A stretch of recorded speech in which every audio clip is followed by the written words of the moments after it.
So today's going to be a tough day. Alan's performance has been down, so my dad, the CEO, has asked me to let him go. I mean, and that's really a shame, because Alan's a nice guy. He's a bit older, he's not great with technology, but, you know, I was really rooting for him. You know, rooting, like cheering, but also rooting like plant roots. Because they know we're a gardening business, right?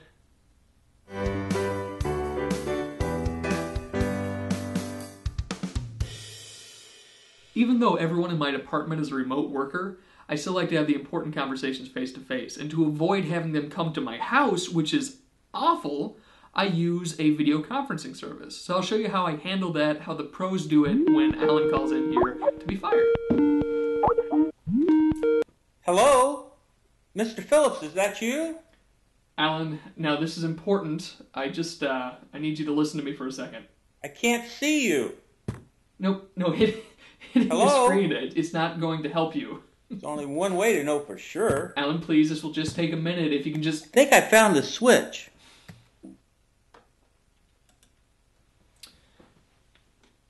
Opportunity. I gave him the opportunity, at least, to not be fired via email. And that's what business is all about. So still a lesson. Business is about opportunity.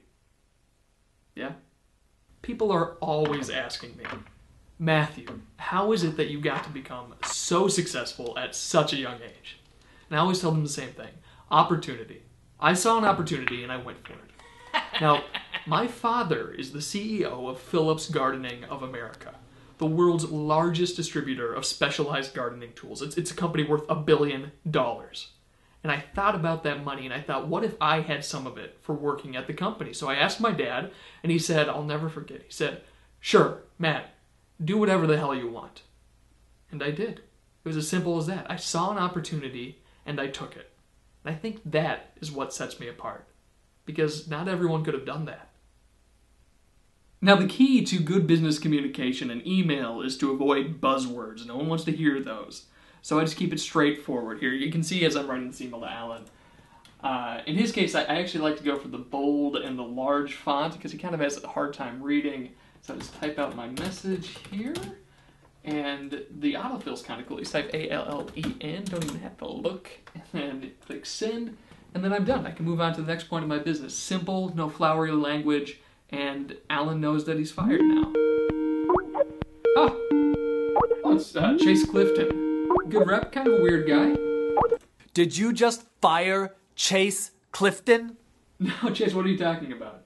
I got an email from you. It just said, you're fired. You used the wrong form of your, but I think I got the message. No, Chase, you don't have anything to worry about that email. Hey, is your middle name Alan? Nobody fires Chase Clifton.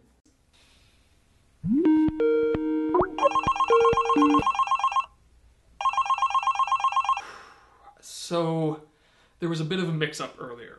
I accidentally told all of my employees that they were fired. Instead of just Alan, A-L-L-E-N, I sent the email to all employees, A-L-L-E-M employees.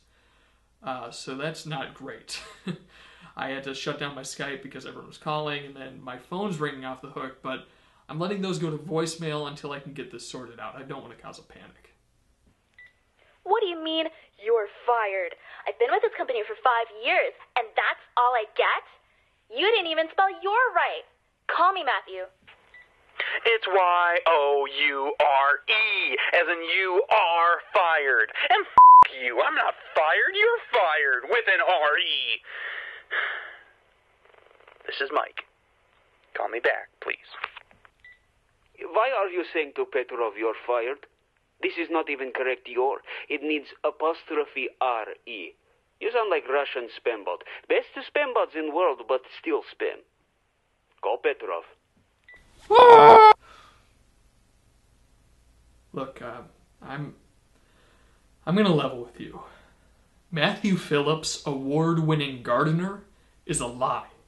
The only award that I ever won was this, which my parents bought for me when I was 10. Now, they said they were going to put a little plaque on it that said Best Gardener, because I liked gardening, I wanted to be just like Dad, but that obviously never happened, and now I'm in way over my head. I've lost control of my workers. They all think I'm incompetent. I sent out an email that said they were fired, and they don't know what their jobs are about, and they think I look like some sort of hacked Russian Twitter feed, and that's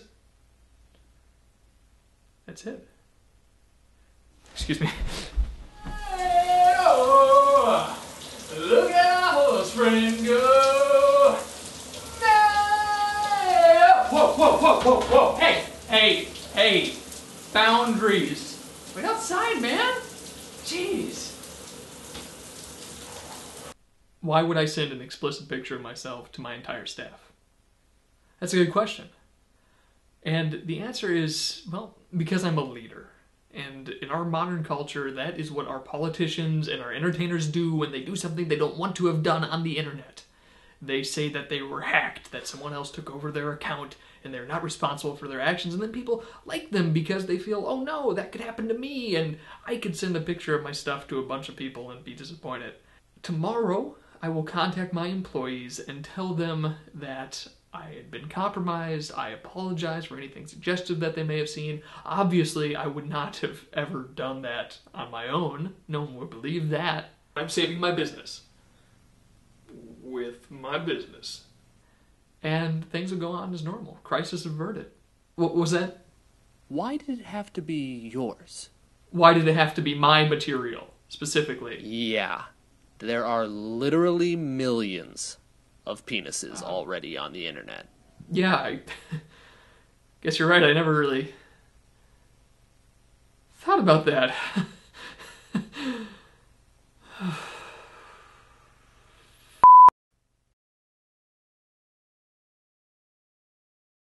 In the land of the crystal great blue sky, where the flowers bloom and the green fields lie, a magical steed was born.